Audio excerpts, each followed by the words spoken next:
journey to sail south, we first have to traverse Lake Erie before we enter the New York Canal system. And the New York Canal system was built in the 1800s, very historic with wonderful little towns. So we did take our time getting through there because we wanted to stop and see all the little towns on the way. It can take only 5 to 7 days, but we spent about 2 weeks just so that we could enjoy our time getting through there before we got to the Hudson River and New York City.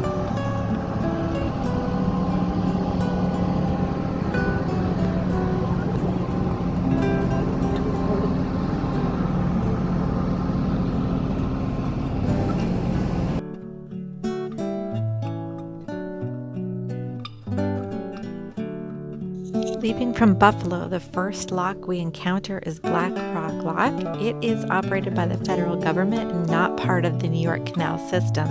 You need to call ahead to get the schedule because they only open on the half hour and on the hour. The timing of this lock depends on if you're upbound or downbound, so again, contact the lock operators to get the schedule. A really good resource that we found was the cruising guide to the New York State Canal System. That's from the canals.ny.gov.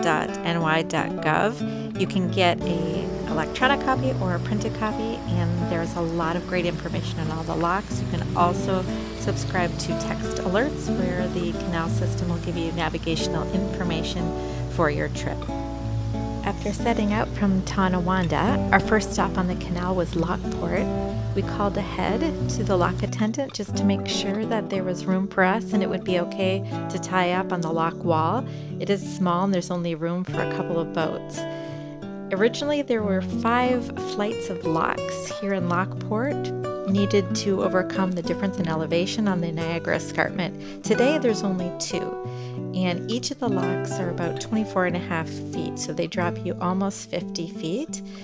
This being our first experience with locks, we found the lock attendants in the New York Canal system to be extremely helpful and friendly.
Along the 350 miles of the Erie Canal, there are a lot of places to tie up. Most are free.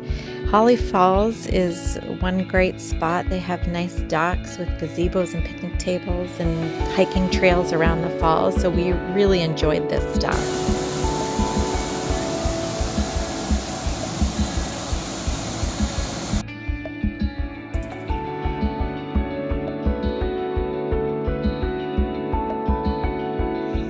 After crossing the Genesee River in the Rochester area, there are 10 locks to get through before reaching Oneida Lake. Each of these locks bring you down the canal, opposed to up. We found them easier. These locks vary in height between 6 and 25 feet.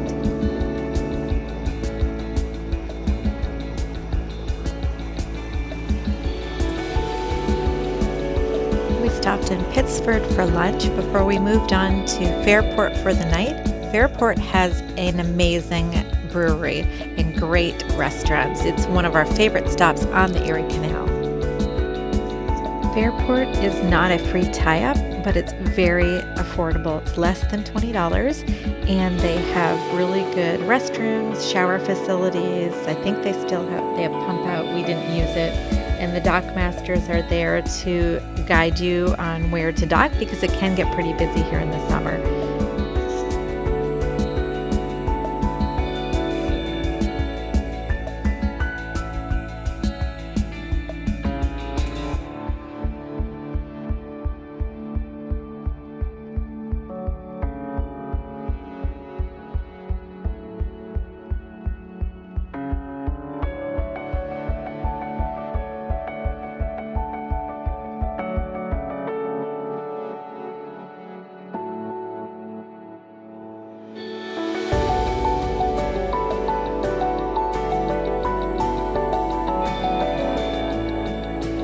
That's I've been so shining. good.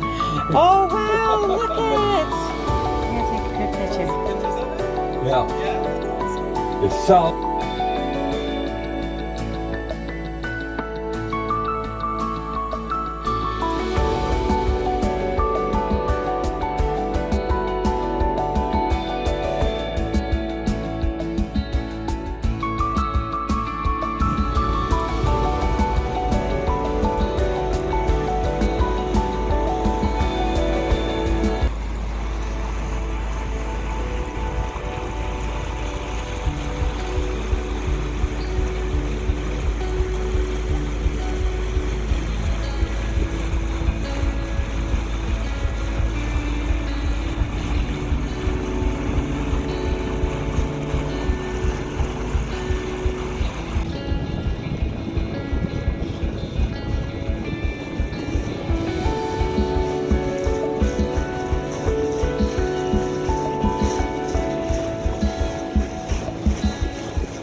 We crossed Oneida Lake in less than ideal conditions, but it was not unsafe. It was a little windy. It's a shallow lake, and any wind can really build up the waves, especially from east to west. At the east end of Oneida Lake is a little town called Sylvan Beach, which we were hoping to stop at for the night. However, there was an event this weekend called the Chicken Run. There's a lot of power boats rafted out to each other, so it was a little too crowded for us.